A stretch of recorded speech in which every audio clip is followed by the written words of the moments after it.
We open on a bustling stone city. There are horse-drawn carts filled to the brim with ore and gemstones being driven by dwarves. Dwarven families walk with their children along this busy high street. The kids are tugging at their parents' sleeves to pop into a bakery for sweets or tinker's stores for small mechanical toys. It's a beautiful day. And then the sky darkens. The dwarven population of the great city Braystone look up, confused. And that's when the screaming starts. The guards take to the streets and the parents grasp their children tightly, using their bodies as shields. It's all in vain. The destruction of Braystone takes less than an hour, the lives of countless lost in just a mere heartbeat. No one survived. To this day, no one knows exactly what happened, what foul machinations could kill so efficiently without so much as a trace. Ages passed, the war ends, and the city is reclaimed by the wilderness of the eastern mountains. We see the ruins of Braystone, a once proud city crumbling beneath the weight of time. It's abandoned completely except for one hooded figure. The figure dusts away a small patch of grass in the centre of the town and picks something up. It's a small shard of black glass hidden in the soil.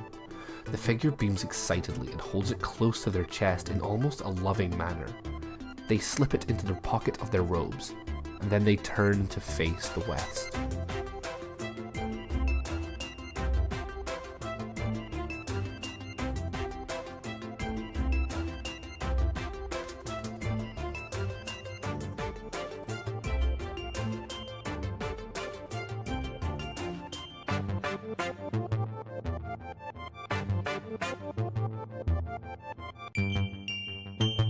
Hey everybody, welcome back to Whack-A-Roll. My name's Luke, I'm the GM man. I'm the one who writes 10,000 bajillion words and then only uses 7. Hello, my name is Tom. I'm playing the half-elf sorcerer Phalark, and the spiders in my legs won't let me sleep. Hi, my name is Dora. I play the small boy Philippe, and he ain't got no auntie now. And I'm Al. My bicycle is not road legal, and I play Yaga. A month has now passed since the escapades, shall we say, of that last caravan sleepover session we did. So before we get into like the new arc that we're going to be starting today, can I ask what you guys have been doing in that month that you've been living with Harper and the other caravan people? Let's start with Phalark. I think Phalark has probably been avoiding Theb for certain, since she hates him even more than before, and I still don't know why. I have business with her, so I'm going to call on Philippe for some help. Ooh. Oh, just to like relay messages? Like sending notes to someone in class? No one can say no to that face, I figure, so I'm going to ask. So Phalark has a favour for Philippe. Okay. So I guess, I don't know, I guess we're just like hanging around the caravan. Like, where do people hang at the caravan, Luke? I think nightly there are like, when the weather's good, there's like a campfire in the middle of the caravans themselves where people sit, some cook, some like chat. Tables are brought out for card games. Apart from that, there are a couple of tents around the edges. Obviously, the purpose of this caravan is that it pretends to be a travelling flower shop. Oh, fair point, yes. So there's still work going on, but a lot of the time there is still like a lot of joviality. It's quite a nice atmosphere, I think. Yeah. I think while everyone else is just sort of enjoying the evening, Phalark's going to approach Philippe doing whatever it is he's doing that night. Philippe, you got a moment? Yes, Mr. Phalark, what is it? Got a little favour to ask you. How would you like to earn yourself a shiny bronze coin? Well, Mr. Phalark, I find that a bit insulting given that I just had lots of gold coins, but for you, anything. You're a good lad. Look, listen, do you remember this? And he's going to take off the wristwatch that he got several sessions ago from the glass plates and stuff. Great to re-listen to episodes for shit that we forgot about. Exactly, yeah. Do you recognise this? The creepy wizard bitch gave it me. That's a bad word to say. I think she's a bad wizard, to be honest, but... A bitch witch. A bitch witch, yes, Philippe, that's right. I got to thinking, this was basically a gift from, well, people aren't exactly our best friends. I'm slightly worried that it could be... I'm worried it's cursed or some shit, basically. And I think since our since I'm not exactly best friends with our magical item appraiser. You want me to pull the puppy dog guys and see if I can get them to take a look? Yeah, just maybe mention that you found it or you bought it with some pocket money, that kind of thing. I shall do it for you, Mr. Phelan. Thank you. Philippe's going to take the watch and strut off. I think on that night you find Theb just sitting on the steps of her caravan, kind of like, I think she's whittling something. I just like the idea of her whittling. And whittling is a really fun word to say. Whittling a steak which he drives into a voodoo doll of Phelark. So Philippe is going to sort of head over. It's like, hello, Theb, what are you doing there? I think she kind of looks up and goes, it's a flute. And kind of like holds up. It's not a nice flute, but it's a flute. And I think she kind of goes, Kappa, she likes music. That looks amazing. Will you teach me sometime?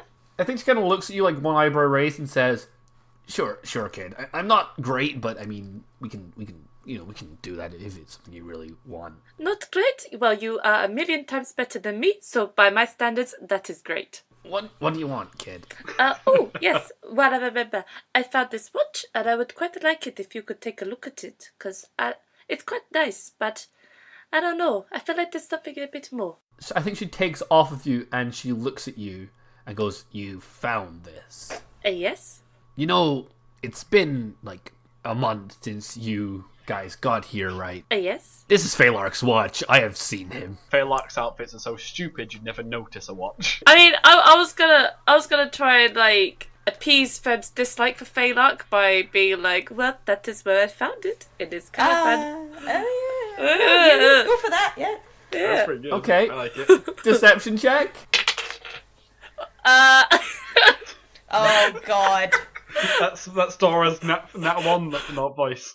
Was that one, D? Yeah, it was.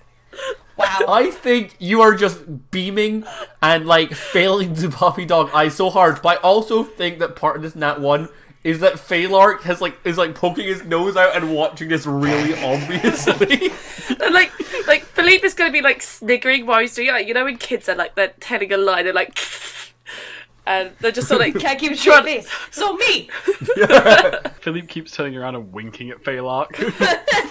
and like doing whole body gestures as he's like Yeah. winking, head is going down with it and everything. He's got his, like, elbows up. I think Theb looks at you and goes like, why does Phelark want you to get me to look at his watch? Mr. Phelark, this hasn't worked. And Philippe is just gonna like run towards Phelark and just like give his watch back and then walk off. Je suis désolé, Monsieur Phelark. Mr. Phelark. Yeah, obviously, like, a little bit flustered. Oh, Theb, fancy seeing you here. Lovely night, isn't it? This is my caravan, Phelark. Well, I kind of see this whole thing as being very communal. I think it's more like, it's our caravan, Oh, no. I think she kind of stares at you and says, like, this is our cat, and, like, this is our flute, like, this is our hard work, like, this is our home. Is that what you're saying, Phelark? Well, I like to think I do my bit. I mean, just the other day, I greased the wheels. I even helped arrange some of the flowers. Now, here's a really important question, Tom. Did you? Did I?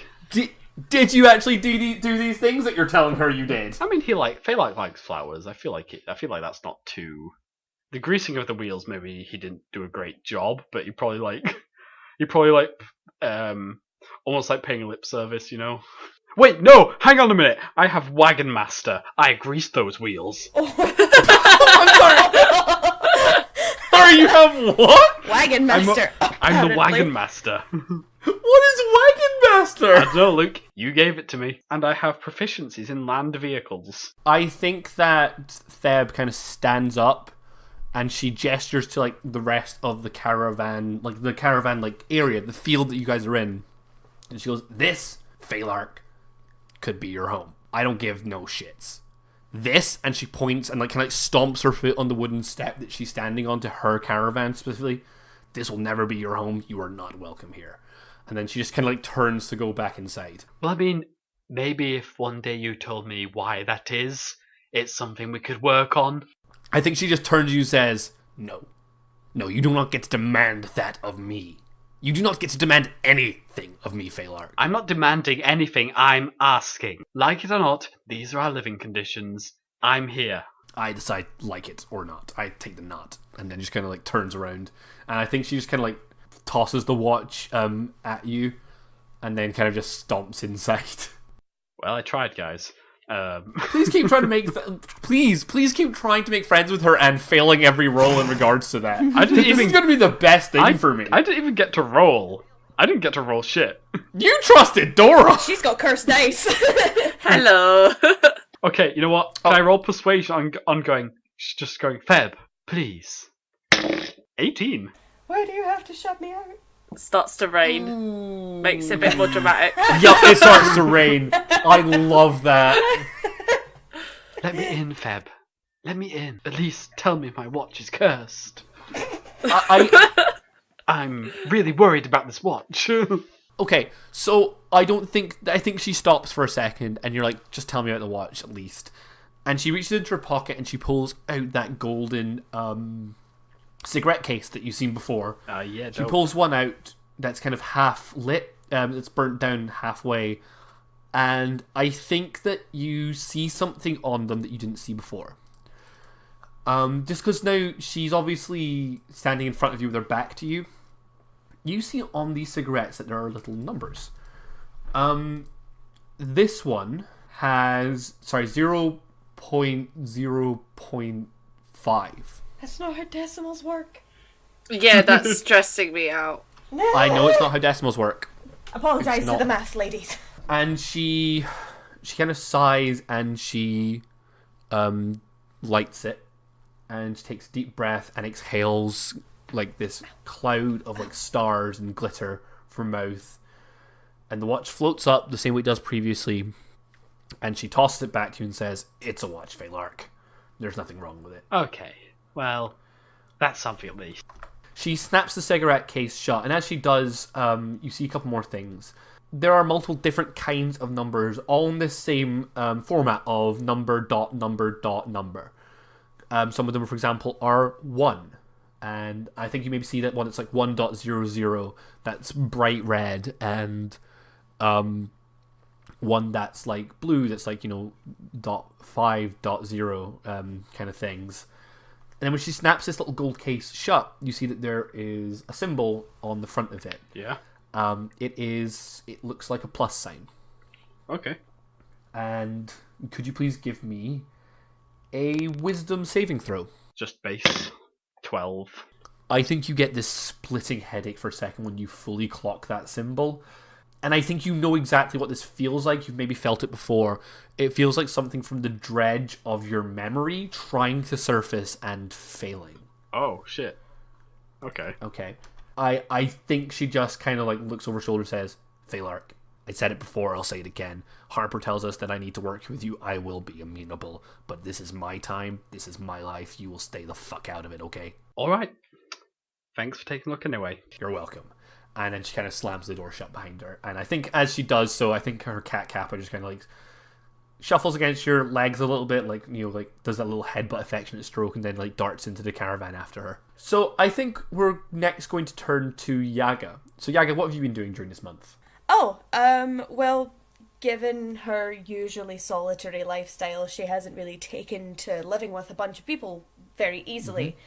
But I like to think that she's she'd spent quite a bit of her time when she's not alone, sitting and talking to Lulame about the plants and the flowers and just listening to what she has to say about her expertise. I just think that's cute in my head.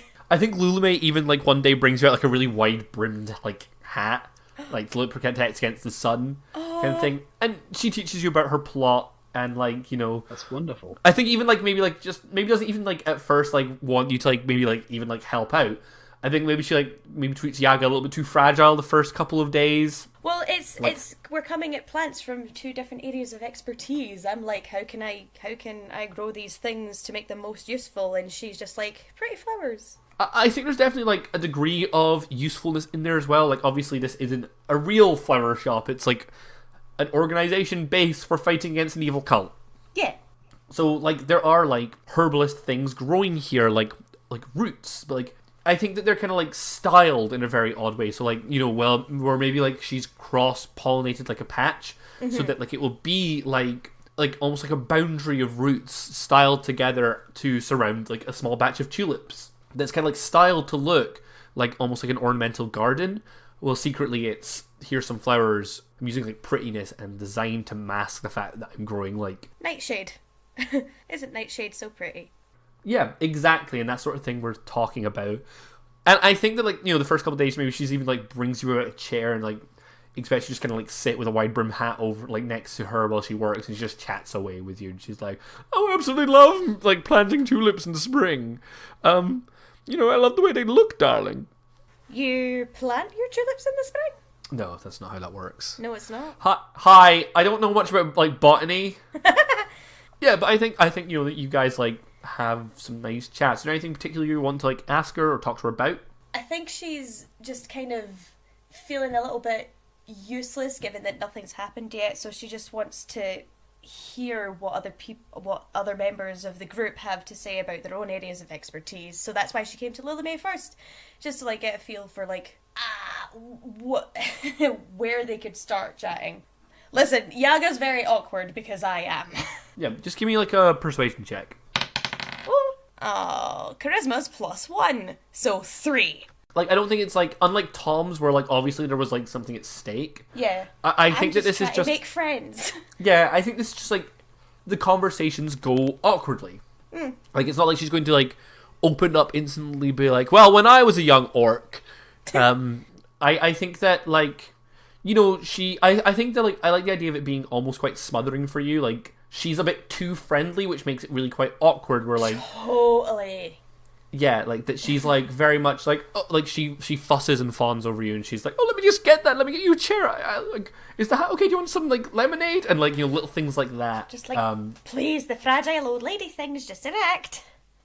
And I don't think she ever gets that, no matter how much you say it to her. Where she's like, oh, I know you're tough. You can like do this yourself, but never be meaning it. You know what I mean? It's like I remind her of an elderly relative, and she can't let that go. Yeah, I think that's kind of like a really good way of looking at it.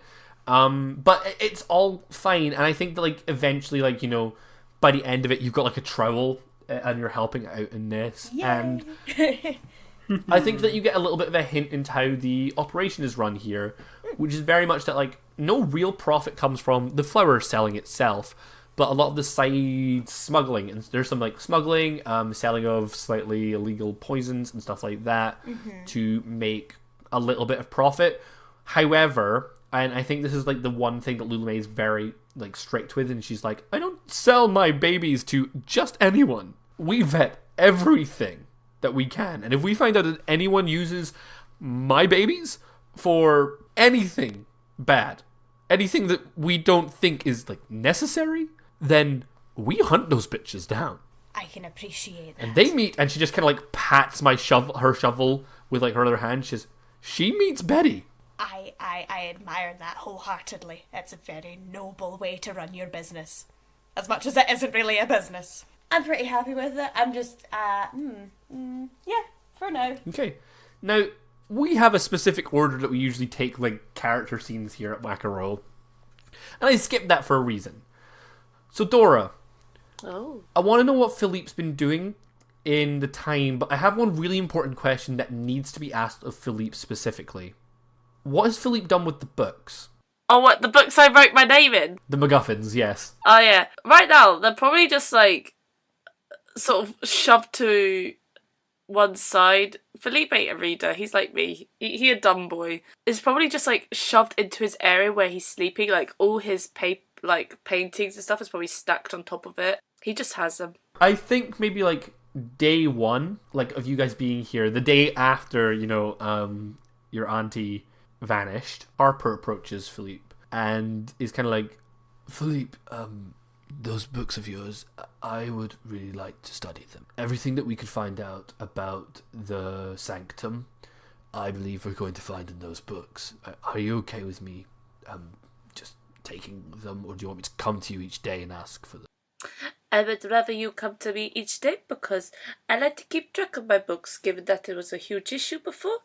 I want to know where they are. I think he like kind of like bows and he says, "As you wish, young master. Can I take the books today, sir?" Yes, you may. It is under the box of paints, the water jug, the bits of paper, and there's also a canvas on top of it. So just take that all off and put it aside. I think that like Harper kind of like sees you putting these over 1,000-year-old books under a jug of water, and he's just kind of like, but he like smiles horrified that he's like, "Thank you." I bet deep down he's like, oh fuck, why didn't one of the other two get the books? I think he's like, why didn't Yaga get the books? She's got a big cape that she has lots of pockets to hide things in. Yeah, and he takes the books, and I think that's definitely like part of your daily rituals. Every morning, Harper wakes up quite early, waits for Philippe to rise, and asks him for the books. Yeah, and like otherwise, during that period of time, Philippe is going to be like constantly making little flyers of like, have you seen my auntie? And it's sort of like, you know that like kids, like although Philippe can paint amazingly, he doesn't have great handwriting, so it's like really sort of like, if you know when you write something and you just have your fist wrapped around the pen and you just write like that, like that's how Philippe writes. I love this idea of it being like fucking like perfect sketch work. Like the shading is perfect. Yeah. Like, it could be practically a photograph of your auntie, and then it's just like the backcourt, like have you seen Lenora? And like the N is upside down and stuff like that. Also, other headcanon I've had recently with this. So on the picture, it's got a little arrow that's like got a pointing to auntie. That does just say auntie. Auntie, like the picture he's drew, it's like a full profile, and holding onto auntie's hand, it's this sort of like disgusting shaped figure that's got an arrow, and it says Philippe, and Philippe just can't draw himself. Oh my Just God. can't. That's adorable. I love that so much. Aww. So yeah, so that's what he's been doing like otherwise with the rest of his time, and he's like going about trying to get them into various towns when he can. Mm-hmm. I think that there's not many opportunities to like go into other towns. Like I think maybe a wagon goes to a nearby fishing village called Salmon, and you hop a ride with that. But yeah, you hop a ride one day, and I think apart from that, like, you know, whenever anyone comes to buy actual flowers, not the like seedy or criminal sides of things, whenever people come to buy flowers, a flyer is handed out with them. Yeah. With that, we kind of like cut to today. Today in like, you know, canon, I guess. It has been a month now since Shit go wrong. Yeah, since you guys were kind of like almost like forced into this caravan. Like, not really, like obviously you still had the choice, but since the inciting incident of our campaign, I think it's tea time, and y'all are sitting around a campfire. I think that Iskar has done some cooking. I think everyone takes it kind of like in shifts to do the cooking if they can cook. And Iskar has made quite like a chili, I think. And, you know, people are like pouring it into little wooden bowls. There's some chat. I think that maybe, you know, some people are playing some cards on the table. I think at this point, Theb has finished her flute and she's kind of like playing like some quite light music. It's not very nice, but like, and I think maybe at this point, like, she's also like, she's sitting on like a tree stump nearby, and there's a second like started carving smaller flute next to her. With her whittling tools. Oh. And at this point, like, the only person who's not here is Harper. And Harper doesn't normally join you guys for dinner. It's just not who he is. He often, like, spends every waking moment with the books. So long as Philippe lets him have the books, he is in his tent researching the tomes. And he has been making no progress. He cannot decode anything of this old arcane script until today. He bursts out of his caravan and he comes over with the large yellow tome. And he kind of like, he shoves things off the desk in a real, on off a table, like with like full bowls clattering to the ground, and he's making a mess. And people are like, "Hey, what's going on?" And he slams the book on the table, leaps open to a page, and he points, and he's like, I understand this. Warning. He's not been sleeping all day. Would you like a bit of toast? I think I think he just kind of blinks at you blindly, and he looks exhausted. Coffee then? I would love some coffee, actually. I think that he does grab a mug of coffee and kind of like takes a swig and kind of sits down and takes a breath. I still don't understand half of what is in these books. This I recognize. And I think he kind of like traces his fingers, and it's the way that it's kind of like stanza'd on the page. It looks like a religious passage. You know, we've got like the sort of like the line and chapter thing where you get in things, you know, like the 2-1, you know, and then book name kind of thing. You tried. That's what's important. I did. I'm not a religious person. Dee and I are just sat silently like, Silently judging. And I think that he kind of like taps it. He's like, it's old celestial. It's not exactly celestial, but I can understand some of the roots. And I caught this word here as mortal, and this word here as dead, and I realized exactly what it is. It's a passage from the Book of Kelemvor. Oh. Kalamahu. so assume that we are all heretics. Please give me a religion check. That's a 10. 9. 18 plus 2, 20. You know what? That makes sense for our characters, I feel. Yeah. I think that I think you understand exactly what it is. Kelemvor is one of the gods of the world. He is, in fact, the god of death. Ooh. Go. And not many people refer to this specific religious text as the Book of Kelemvor. Most people refer to it as its common name, the Book of the Dead. Oh, aye. And I think that you share that with the others, and they recognize the term the Book of the Dead, but you don't recognize the Book of Kelemvor. Yeah. Okay, and just because Tom has posted it in our Discord asking me how to spell that, Kelemvor is spelled Kelemvor, all one word. Cool. It's important for the wiki. Yeah. Well, actually, that's an official Dungeons and Dragons one. That's from Well, then we could have googled that, and we're the idiots. Harper J kind of reads it out. He's like, being mortal is to watch those held closest to us past, but for each soul that walks the earth, a million souls stand behind them, as no one truly forgets the dead.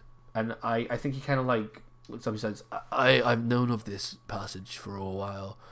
I don't exactly know what it means for the rest of the book, but this is the first lead that we've ever had about anything that the Sanctum desires. Yeah, I think I read that on a coaster or something somewhere. I've seen it on cross stitches all across dealing. I think your GM hates you for a second, and then Harper kind of like leaves to other bits of the book, and he's like, I've been researching from here, and I used this as kind of a cipher to figure out a few other things. And he flicks near to the back of the book where there's a hand-drawn sketch of an armored dragonborn man. Oh shit. And he taps it. This dragonborn is holding a pike in one hand with a banner flying from it, and the banner is like dripping in blood. And he stands atop a sandy dune with like what looks like a small encampment behind him burning. And he says, I think this is supposed to be a representation of Aijal, the tyrant of the sands. Gonna have to spell that one. EI''JALL. And then do you want me to spell the tyrant of the sands as well, Tom? Don't be a bitch. I'm just getting invested in your world. I'm Thanks, Tom, I sorry love for you. playing the game. Give me a history check. All of us? Yeah, I think that Harper is really bad at explaining things. I think he's one of these sort of like academic types who just likes to use the big words and then it's like, I know exactly what's going on. 15. That's only 6 then. My school was a really bad school. That's a 9. It's not a bad school, you just sucked at it. Whoa. I don't need to know Tom. history. I'm a woman of the woods. Tom, you know who Aijal is. Okay. Aijal is the founder of the city Aegir. Oh shit. I mean, I could have told you that as a meta-narrative thing because I understood that relation. Yeah, it's pretty. Etymology! So, in essence, the history of Aijal, the character, is that he was this bloodthirsty tyrant. Back in the day of, like, before the war, the West, the deserts of the West, which has a name that I have lost. Yeah, the Girhan Desert, Ghiran. It was this inhospitable place where very little life dwelled. But those who did live there lived a quite nomadic life, living off of what they could scavenge. And Ijal was not happy with this kind of lifestyle, and very much took to creating a civilization there by force. He created an army and slowly went around, and any of these small nomadic tribes that would not join his side got wrecked. They would burn and they would bleed into the sands. And eventually, when there was no civilizations left to conquer, he made a city from the sands, and was often quoted as the person who incited the Great War of Suchao. He was quite often the person that people believe incited this initial war, and they caused a lot of devastation in the world. But that was just racial profiling, right? That's always what they do to people of the sand. Like, he also was like a bloodthirsty conqueror. According to you. Racist. Yeah. I think According to the guy who wrote The World, yeah.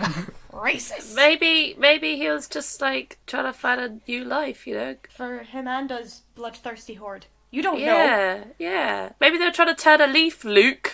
no, There are no leaves in the desert, Dora. no, he was totally a dick. I remember I saw an acting troupe do this history before, I think. I think that's a really good way for Phalark to have got the history And of that. playwrights have never written biased accounts of history.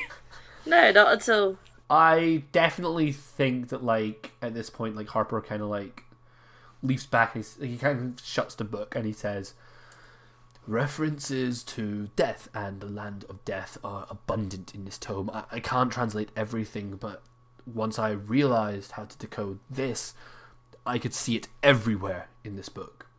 We could spend years translating this word for word.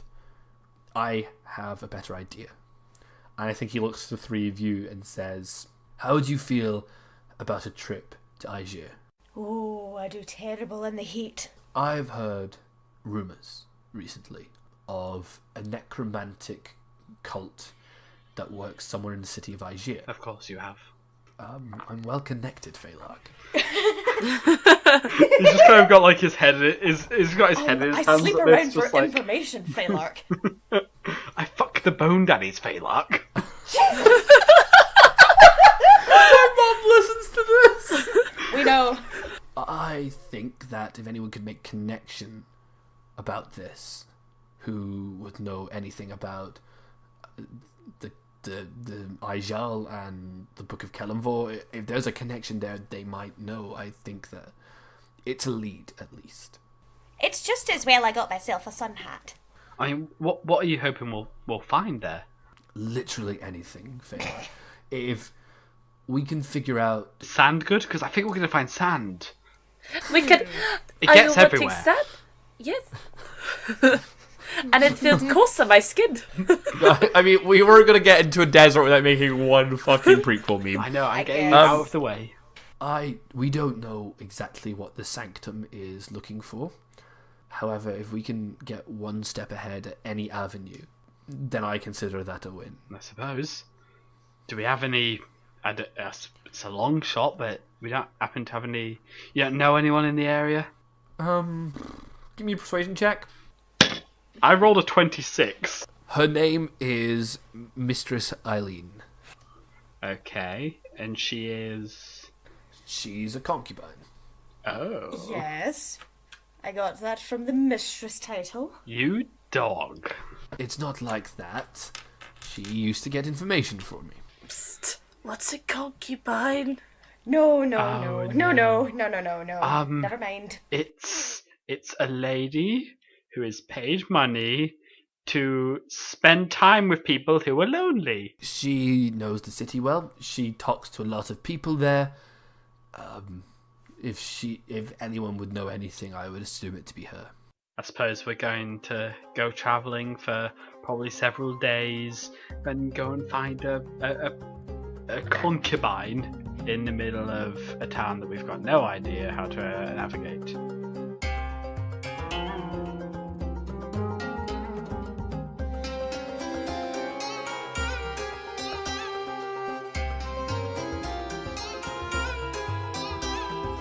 Hey everybody, welcome to the middle bit. First of all, thank you for listening to the first episode of our second main story arc, The Bell Tolls.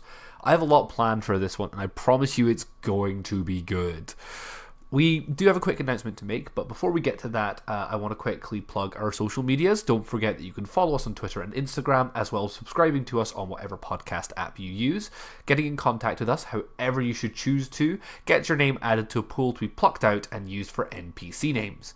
You can also contact us via email, wackerel@gmail.com, or leave us reviews wherever you can. Now for the announcement. After this particular arc of Vagabonds, we're actually going to take a quick break from Dungeons & Dragons. I need a little time off to fully flesh out the arc that follows, so instead, Tom is going to be GMing our first one-off. We're still ironing out a few details, but what we can say for now is that we'll be in the Numenera system, and it will be the same cast as currently. We're all really looking forward to it. I'm excited to actually play a role-playing game for once instead of GMing. There will be more details to follow as we sort of iron them out ourselves. Anyway, enough of that. On with the episode!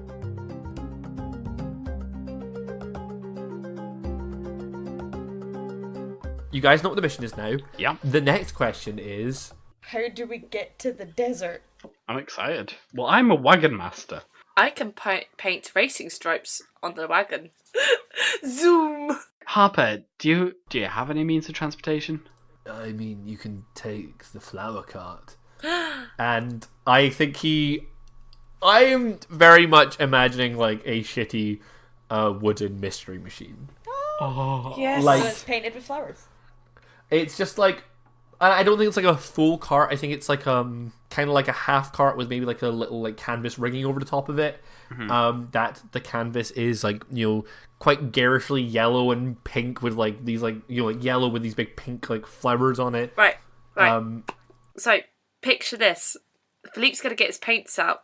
I'm going to put fire on the flowers, so like, make it cool. I think as you do it, Harper's like, Philippe, that's a wagon. We need that for like merchandising, and you've just like wrecked it before. Like you just do not care. No. You just go for it. Harper, listen. If there's anything I know, it's branding, and this is perfect. In my head, I know I was speaking as Phalark, but in my head, I was thinking Tahani from The Good Place. If there's one thing I know, darling, it's branding. Yeah, exactly. God, You guys know all like kind of like how this world is shaped, and I think a lot of you kind of like have traveled, especially you, Phalark. So getting to Aegir is a bit of a chore. I think that Philippe, the only time if you've ever been there, it was by boat, and I'd probably say the same for Yaga.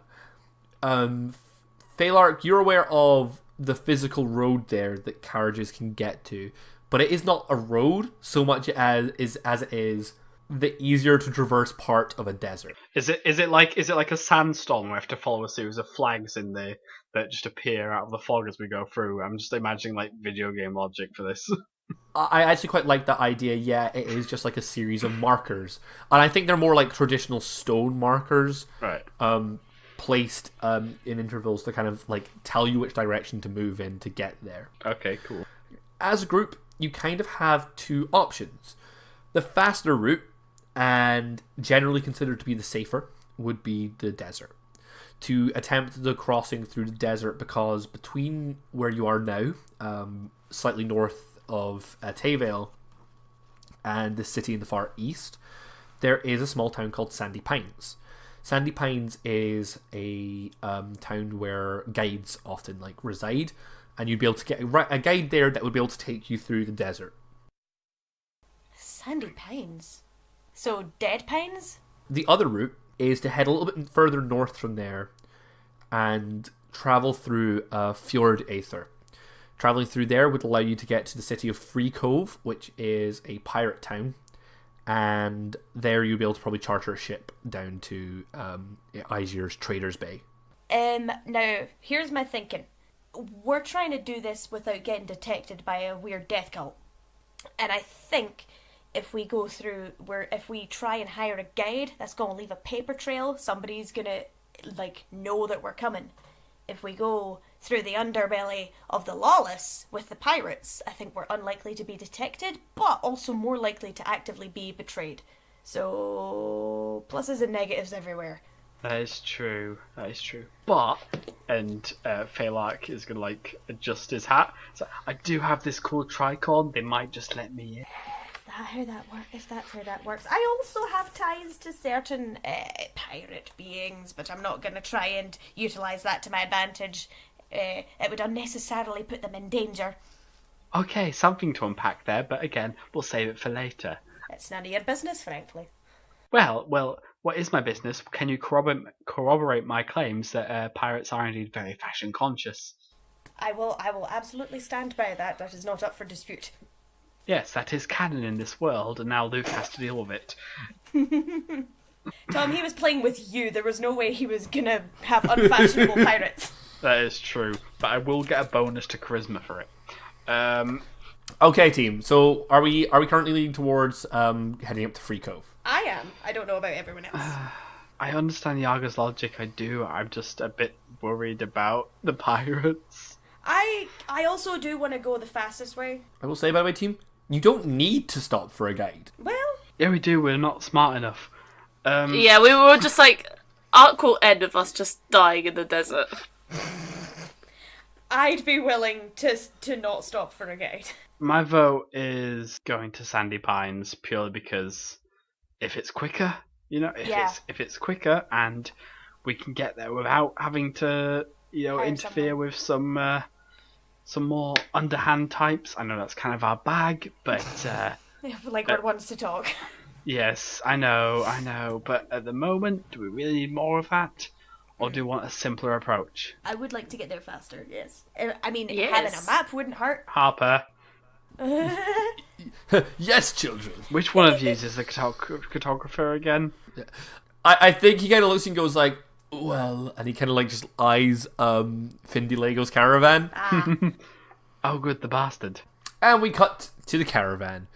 Findalego is sitting there with a wide brimmed glass, with a bright pink liquid with a little umbrella in it, and he's kind of running his fingers around the rim when you get there with one arm, one shoulder on the elbow on the table even. He's like, "Hello, friends. What is it that I can entice you with today?" Just a map, please. A map, you say? A map of where? I have maps of the far-off lands of insert place name here, or the mystical realms of the dungeon that Luke hasn't named yet. We just need to get to Aegir. Hang on a minute, hang on. Yet implies we're going to need that dungeon map. He looks at you. I think when you say that, he's like, are you serious? You are in Findilego's House of Mysteries. I sell arcane items of intense power, the likes of which have never been seen, and you're looking for Findilego, we are just 3 idiots trying to make it through the desert. Don't take it as a slight. Just give us a map. I think he just kind of rolls his eyes and turns around and is like, "Yes, it is looking to get through the desert," and pulls out a scroll from under the desk and just places it on the table and says, "It's a map. It shows the markers to Aegir from Sandy Pines. That'll be 12 copper pieces." Fantastic. Great. Okay, look, is there anything you're particularly wanting to sell right now? No, all we need is a map. That's what they... Oh dear great Pindilego, do you have anything at all that might help us with our desert journey? Anything that cost between 0 and 47 gold pieces, which is all I have. I think he's like, well, if you're going to the desert, have you got sunscreen? I have a sun hat. We don't. I have a white paint. That's a no. And I have pale skin and a low tolerance for headaches, so hurry up. I think he pulls... Oh, hurry up! I thought I was the great Findilego helping you out with your... I'm so sick of this. I hate having to suck this guy's dick just to have a conversation. Oh my god. I'm having the time of my life. I think Luke, can I roll survival to get us over with?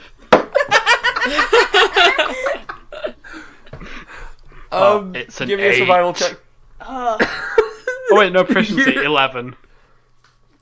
I think you suffer through Findalego's bullshit for like another maybe like 20 minutes of like him offering one item and saying like, is that all? And you're like, I think someone's like, well, you're just going to starve without rations in the desert, and you're like, ugh. I have And it goes very on Findalego, so for ages. Eventually, like, he has provided, in essence, like a small survival kit for the desert, which includes a minor magical item. It is a flask of create water. Oh, nice. It That's is- fucking useful. That is 20 gold pieces for the flask. Alright. worth it. Not worth it. But it is just a portable, like, in essence, maybe like a pint of drinkable water. That's just sort of like refillable every 2 hours or so. That's really It's not good. worth it. No, it's not worth it. You want to haggle with him? You want to haggle I'm with not gonna haggle with them for something that I have on me all the time because I'm a fucking druid. Do you have the spell create water? Yes! Damn it! Well, yeah. Sorry, Beach! Sorry, Findalego. It looks like you're not so great. I never said I was great. I'm just Vindalego. This is my house of mysteries. No, you did. You called yourself the Great Findalego. Well, fuck you two. Look, this is not the business relationship that I want to have with you, but you're being very difficult. Are you sure you're okay? Has anything happened? Do you need to talk? Adventurers killed my owlbears. Oh, Your that does suck. owlbears? I am actually genuinely very sorry. They were my owlbears, Patricia and Duncan. Oh. Oh no. They pulled my cart. Okay, Findalego, look, you know what? That's fair enough. I'm really sorry. If you need to talk about it and we'll get through this, we'll get through that thing. I hit my notes. I was so upset. Findalego, I'm so sorry. I've knocked over this pile of coins on your desk. I promise you we'll unpack this later. Right now, we do it. And I think we get like an over-the-top like wipe where like, you know, like sand blows across the screen. And yeah, and it's 2 or 3 days later. You guys have been traveling by foot for a couple of days with the carriage. Al, how are you pulling the carriage? I'm an elk, not a cow. You are an elk. Do you want some hot rod flames to help you go faster? No. Don't paint the old lady. Absolutely not. And if you try while I'm an elk, I can't communicate, but I will kick you. I could paint your feet. Nope. So speedy feet. You guys roll into town. It's normally quite an affluential town. The buildings are quite nice and well maintained. You know, the roads are paved up until here, and then like the town itself is in general good state. However, there are bits of paper everywhere. Written in multiple different languages, but with the same message. And you all like see them as you enter the town. I think you enter into like this town square with like this big fountain, a multi-tiered fountain, and these bits of paper, they are bounty posters. They all read, "The Traders Guild of Aegir demands heroes to slay the population of Thrakeen in the desert. Proof of kills should be brought to the Traders Guild in Aegir for gold reward." Hang on, so Alright. population. And for those of us who need the spelling of that, that's THRI -KEEN for Thrakeen. A keen population of where? Of that will be of the Giran Desert. Okay, give me a nature check. Figure out how much you know about the Thrakeen. Well. What's Well. nature under? Wisdom. That's a 4. Nature is under int, and I also got a 4. I got 15. Again, I think this is really good because I think Tom, maybe you've done this road before. Thrakeen are insectoid people. Ew. They are, in essence, like they are again their basic D&D monster manual. So if you want to Google them, please just I feel was just thinking. free. They are bug people. They are desert dwellers that have like camouflage abilities, and I think you know of them because maybe you've been to Sandy Pines before, and one of the guards was telling you, like one of the hireable like guides here was telling you a story about how he fought off a Thrakeen raiding party that was attacking a carriage. It's Thrakreen. Is it? Yes. There's an R in there? Yes. I'm looking at it right now with my eyeballs. Don't worry, guys. I'm a fake gamer boy, so... Like, I trust you, Al, but I just want to see how I've been so dumb as to miss this, because I have had this session planned for, like, fucking months. Ugh. Did I pick it up at any point otherwards, or have I always been calling them Thrakeen? I've been calling them Thrakeen for, like, miles into this document. And apparently it's Thrycreen. So there's a bounty on the Thrakeen population. Can all the post-it notes have, like, it was first spelled as Thrakeen, and then they put, like, a little arrow, then an R in, so clearly they forgot about it as well. Every single one. In fact, there's, like, I think a gnomish boy running around, like, with a quill, dipping it in ink and doing that as it goes on. So yeah, that's THRI-KREEN. Thank you, Al. So, you to know for Creans? No. What? I've never been to the desert. Do you like bugs? I like all the creatures of creation. You don't like what these I say. ones. You don't. You don't like these ones. Oh. Okay. Honestly, kind of dicks. Well, have you met all of them, Phalark? That sounds like you're just painting everybody with one brush. Okay, look. I think Philippe finds that expression to be a bit offensive. Who cares what he thinks? He's a child. And he's dumb. Ah! Philippe's gonna run away one day, and it's gonna cause you guys massive stress. That's Oh my the fucking God. most annoying anime episode, I swear to God. I cannot wait for just the 2 episodes where it's just me and Dora because we have to deal with fucking Philippe's, like, side adventure. Yeah. He's gonna have like his teen movie moment. Yes. The spin-off show. White Snakes crying in the rain plays in the background. It's just a spin-off show called Philippe Too Cool for School. Oh, yeah, boy. I don't need to say how it's spelled. We all know how that's spelled. Yeah. Regardless, they've got nothing to do with our current mission, so let's ignore that and We don't know proceed. that, because we don't know what we're here looking for. Shut up. We don't need apart them. from that one escort of the Lady of the Night. That's in a different place. We need to go somewhere else first. Yes. Hey, gnome boy. Oh, yes, Governor! Do you address everybody by the race? What's your name? Oh, no one's asked for my name in ever. If only there was somebody up there who could just think of a name off the top of his head. My name's Jessie, sir. Okay, Jessie, how would you What like day to make is it, yourself... Jessie? Why, it's Christmas Day! Okay, Jessie, how'd you like to earn yourself a shiny copper coin? I'm getting paid like 5 silver to change all these posters. Like, a copper coin doesn't really mean much, sir. Yeah, like, you're really stingy with your money. Like, fucking offering me a copper coin earlier after all the gold pieces we earned. Jeez. Again, I don't have that much cash. Jeez. You've got like 44 gold there, mister. That's quite a bit. Well, I'm sorry. I didn't know what your rates were. I just wanted to ask you a little bit about your town. I'm sorry. I'm not from here, I'm from Algiers, sir. Oh, well, Anyone asking me about Sterling? honestly, that's even better. How would you like to earn a shiny gold piece Holy shit, yeah, sure! to tell us how we might get there? I think he holds his hand out for the gold piece. And I hold it, like, up in my hand to show that it's right there, and that he'll get it in a moment. I think he looks up at the gold coin and says, "You know I can't reach that, sir. I've only got little legs. I'm a gnome, we're already the shortest race, and I'm only like 6. Okay, I just want to make That's really young, actually. That's a bit too young to have a job. I'm like 12, sir." I mean, that's still quite He's young, older but... than me. Oh, Wait, what the fuck? What age is Philippe? I think I said Philippe was 11. Or was Philippe 12? The more I'm aware of what age Philippe is, the worse I feel about how bad I beat him up once. hey, look. You tell me what I want to know, and you'll be able to reach the coin.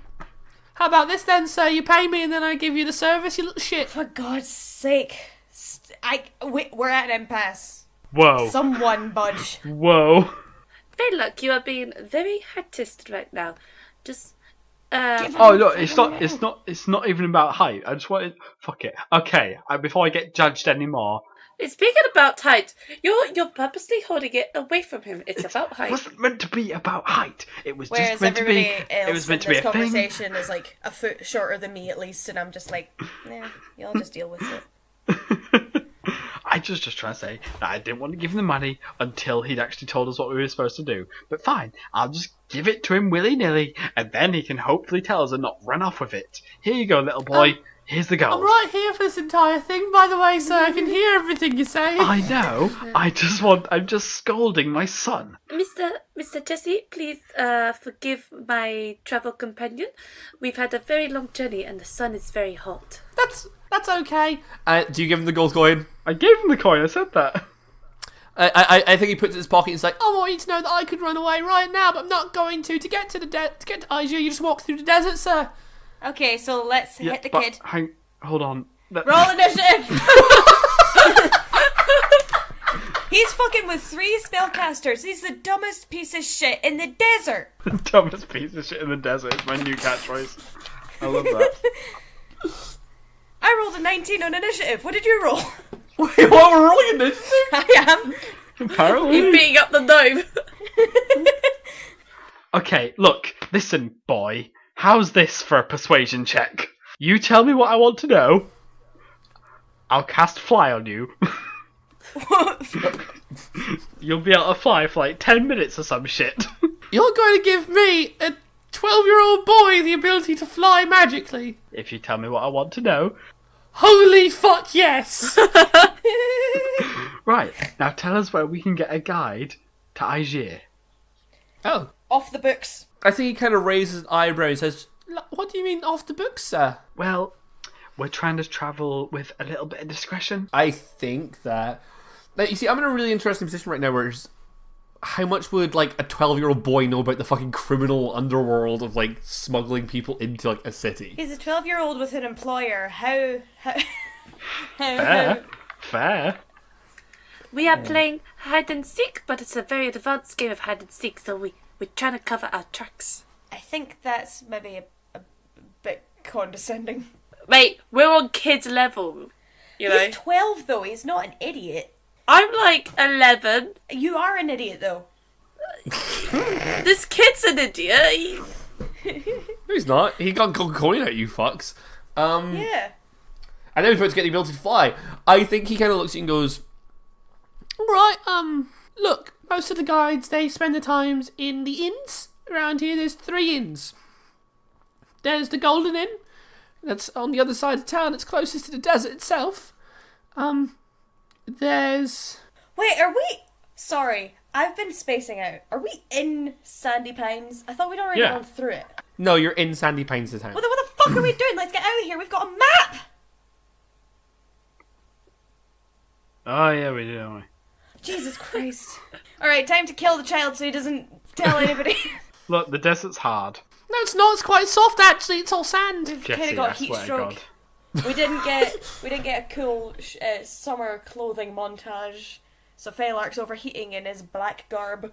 Philippe is just gonna, like, colour spray him and then yell, run! And just start legging it. Sorry, are you going to blind the child? Apparently. Yes. Okay, so can I Not get child, the it's effects of older colour than her. spray, please? So what I got written here, I wrote blinds people keck.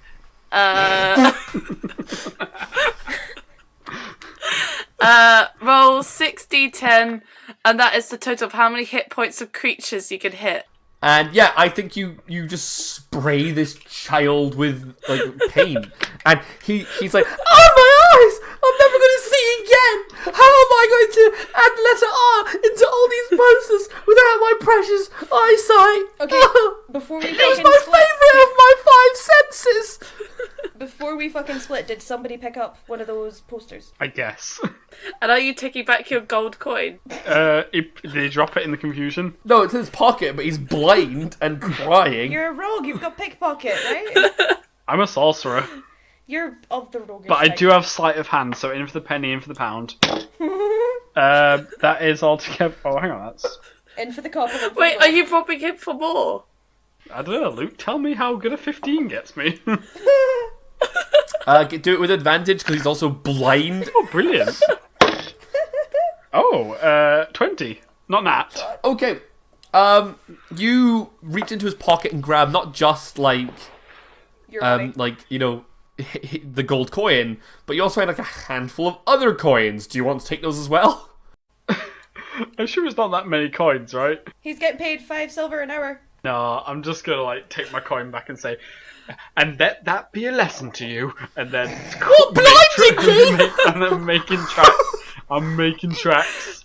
The lesson is that I was trying to be helpful and I got blinded. I You feel were so not being guilty. helpful. You were not being helpful.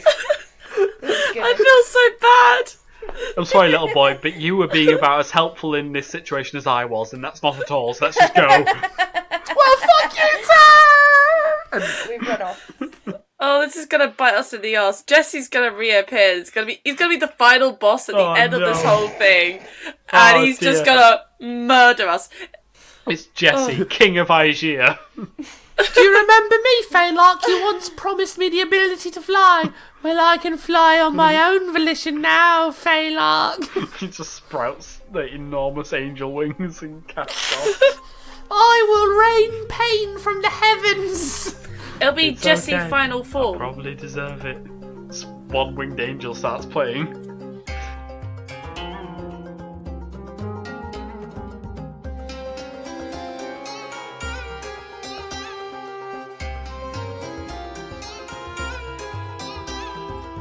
Whoa, who could have seen that coming? Hey everybody, it's your 20th favourite GM Luke here to say a whole bunch of stuff you've already skipped. Don't forget to follow us at Wackaroll anywhere you can find us, or email us at wackaroll@gmail.com. Also, don't forget we have a Patreon. We haven't really mentioned it much here, so I'm going to take a second or two to really kind of like plug that. We all really want to make Wackaroll something amazing, but to be honest, that costs money, and capitalism doesn't really take a break to allow us to pour our hearts into a podcast. We really want to improve the show with better mics, recording software that doesn't die every 30 minutes, thanks Audacity, and even some professionally made music. You can help us out with this by donating to our Patreon. Just search Wackaroll and you'll find us. There are rewards for doing so, like simply adding your name to the podcast, to receiving blooper episodes and copies of the GM notes and character sheets. Anyway, that's everything for this week. Have a great time, and we will see you soon. Toodles!